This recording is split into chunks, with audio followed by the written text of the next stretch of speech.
The underground fighting arena reeked of sweat, blood, and desperation. Neon lights cast harsh shadows across the concrete floor, where two cybernetically enhanced fighters circled each other like mechanical predators. The crowd roared with bloodlust, credits changing hands as fast as punches were thrown. Dr. Maya Chen sat in the VIP section, her slight frame dwarfed by the leather chair, seemingly absorbed in her tablet while chaos erupted around her. To casual observers, she appeared to be just another wealthy patron placing bets on the underground matches. They couldn't have been more wrong. "The Neural Reapers going down in the third round," growled Viktor Kozlov, the arena's owner, settling into the chair beside her. His cybernetic eye whirred as it focused on the fighters below. "My money's on Titanium Jack. Kid's got military-grade combat implants." Maya didn't look up from her screen. Titanium Jack's adrenal boosters are operating at 73% efficiency.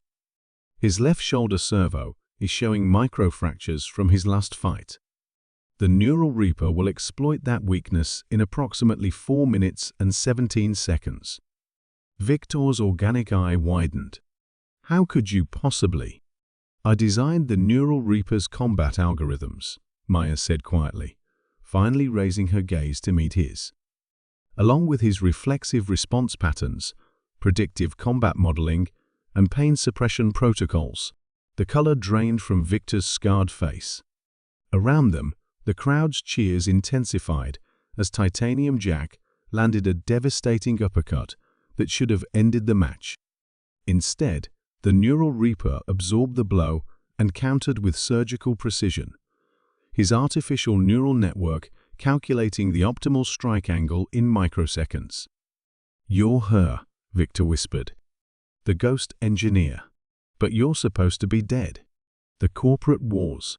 Greatly exaggerated, Maya interrupted, her fingers dancing across her tablet's holographic interface. "Though I did appreciate the funeral. Very touching eulogies." On the arena floor, Titanium Jack stumbled as his left shoulder servo failed exactly as Maya had predicted. The Neural Reaper pressed his advantage with mechanical efficiency, each movement a perfect execution of combat algorithms that had been written in a basement laboratory 3 years ago by a woman the world believed was a casualty of corporate espionage. "What do you want?" Victor's voice carried the strain of a man who suddenly realized he was sitting next to a ghost with the power to destroy empires. Maya's tablet displayed a complex schematic, a neural interface design that made current military implants look like stone tools. "I want you to deliver a message to Chen Nakamura Industries. Tell them their former chief neurotechnology engineer would like to renegotiate her termination package. They think you're dead. They've moved on, lady. New projects, new people. New people using my stolen research." Maya's voice remained calm, but Victor caught the dangerous edge beneath her words. "Research they claimed was destroyed when they staged my death. Research that's currently being used to create the next generation of corporate security forces." She gestured toward the fighting pit where the Neural Reaper stood victorious, his opponent's defeat programmed into every line of code that governed his artificial consciousness. "Every fighter in your arena, every soldier in every corporate army, every security guard protecting every executive, they're all running variations of my neural architecture." Victor's cybernetic eye clicked as it refocused, scanning Maya's biometrics. No elevated heart rate, no stress indicators, no signs of deception or fear. She spoke about toppling multinational corporations with the same casual tone someone might use to discuss the weather. "They'll never believe you're alive. Even if they did, what makes you think they'll negotiate? Chen Nakamura has armies of enhanced soldiers, quantum-encrypted facilities, AI defense systems." Maya smiled, and Victor felt ice form in his veins.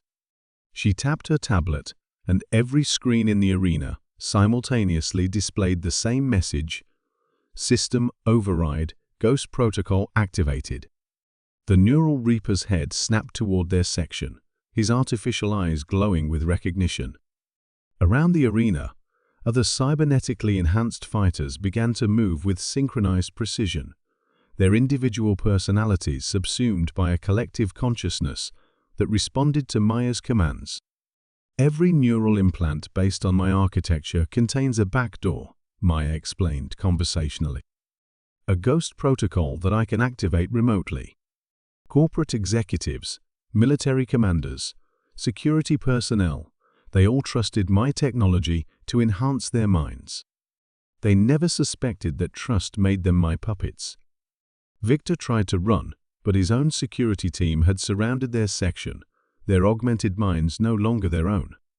The crowd, unaware of the shift in power, continued cheering as more fighters entered the arena, not to compete, but to demonstrate their absolute obedience to the small woman in the VIP section. Chen Nakamura Industries will receive my terms within the hour, Maya continued, her fingers weaving through holographic displays that controlled hundreds of enhanced individuals across the city, along with a demonstration of what happens when they refuse. She stood smoothing down her simple black dress, looking like a university professor rather than the architect of humanity's cybernetic evolution. Oh, and Victor. Thank you for hosting such an educational evening. The fight data from tonight will help me refine the behavioral parameters for the next software update. As Maya walked toward the exit, her army of enhanced fighters parted before her like a sea of steel and flesh. Victor remained frozen in his chair, finally understanding that the greatest threat in the room had never been the cybernetic gladiators in the pit. It had been the quiet woman who had built their minds and held their leashes. The arena screens flickered once more, displaying a final message. The ghost engineer sends her regards. Prepare for resurrection. By morning, Chen Nakamura Industries' stock price would crash. Their board of directors would find themselves prisoners of their own security forces, and the corporate world would learn that some ghosts refused to stay buried. Maya Chen stepped into the night, surrounded by an invisible army that existed in every enhanced mind across the globe, finally ready to collect on 3 years of stolen dreams and fabricated death.